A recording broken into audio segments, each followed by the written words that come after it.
Good day. It's a pleasure to meet you. My name's Camilla. Hey, how's it going? I'm Camilla. Hello, my name is Camilla. And I come from England. Welcome to this video about word choice in the English language. Before we start, it's probably a good idea to have a dictionary handy because this video is only going to be in English. So, why is it important that we look at the word choice? Well, in English there are lots of different ways of expressing yourself, as in German. You can express yourself formally, or with neutral or standard English, or informally, with slang. When you work with the English language and you read texts, and maybe you analyze newspapers or songs, it's important to be able to recognize the style and the register. So, to know whether the author is meaning to appeal to the reader in a formal way, or maybe he's trying to write informally to a certain purpose. Once you are able to recognize these styles and the registers, it will help you to understand the language on a deeper level. You'll understand the connotations indicated by the language and the underlying meanings, or the Nebenbedeutungen. Okay, so let's get started. Our first example is the word Geld in German. There are several ways of expressing this in English. If you were to speak formally, you would probably refer to Geld as wealth or currency, which is really the technical term. In standard English, you would say money. Informally, you could probably say cash.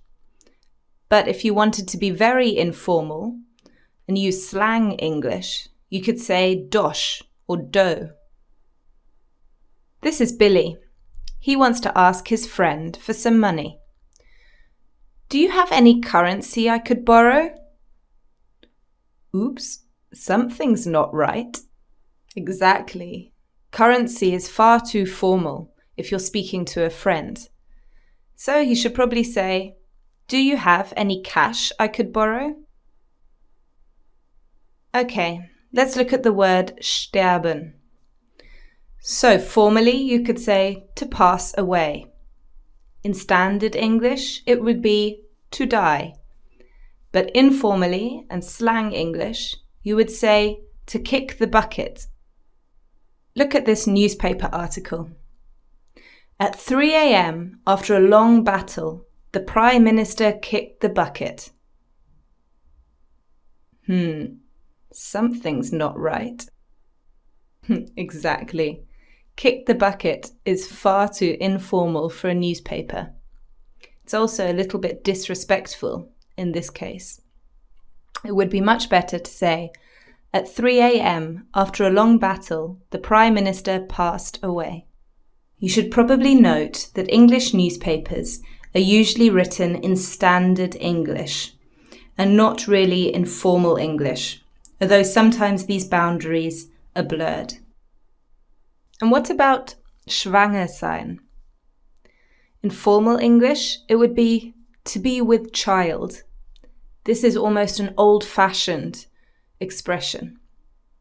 In standard English, you'd say to be pregnant. And in informal English, you could say she has a bun in the oven. As you may have noticed, the slang English is often quite funny. This is Susan telling her husband that they're having a child. Darling, I'm so excited.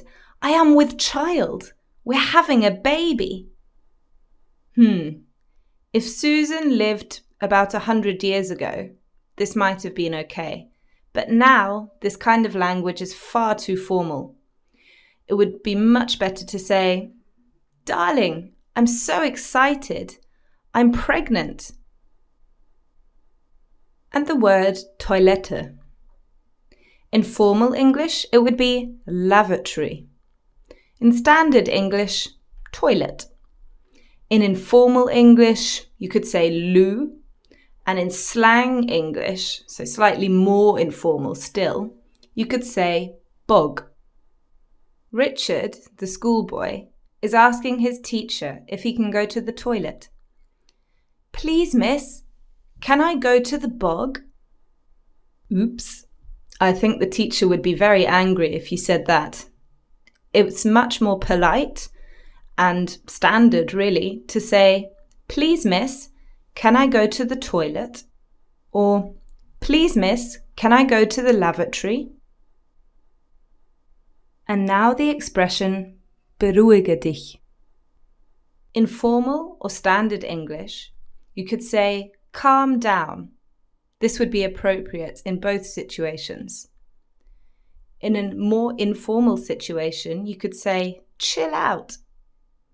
And in slang English, so very informal, you could say, keep your hair on or keep your wig on. Wig means perücke. Here is a radio debate with the President of the United States. Please, Mr. President, keep your wig on. Let's move on to the subject of climate change. As you probably noticed, keep your wig on is far too informal for a radio debate. It's much more likely that you'll hear something like, please, Mr. President, calm down. Let's move on to the subject of climate change. Great, so now you have a vague idea of which words you can use in which situations. I'm now going to read you 2 statements about Robert, who unfortunately died. Can you identify which registers they are and which styles they are written in? Robert passed away suddenly, leaving a pregnant wife behind.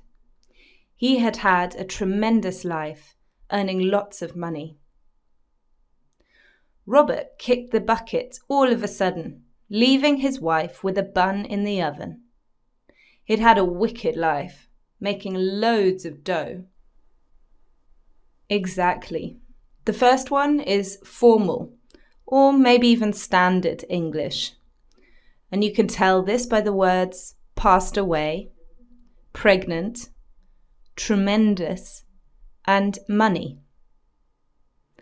And the second one is more informal or slang English, which I'm sure you recognized because of the phrases kick the bucket and bun in the oven and wicked and dough.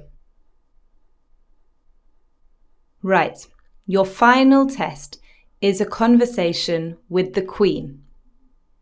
I'll give you 2 options of what you could say, and you have to decide which one is more appropriate.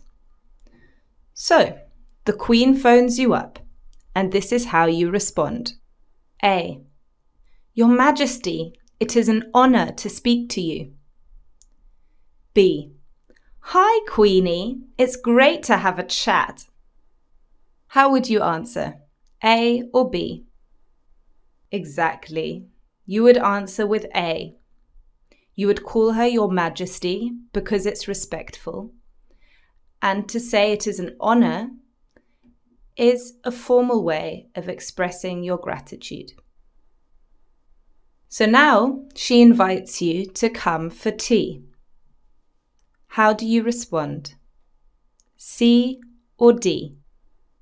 C. No, I can't be bothered with tea. I'm pretty knackered. D.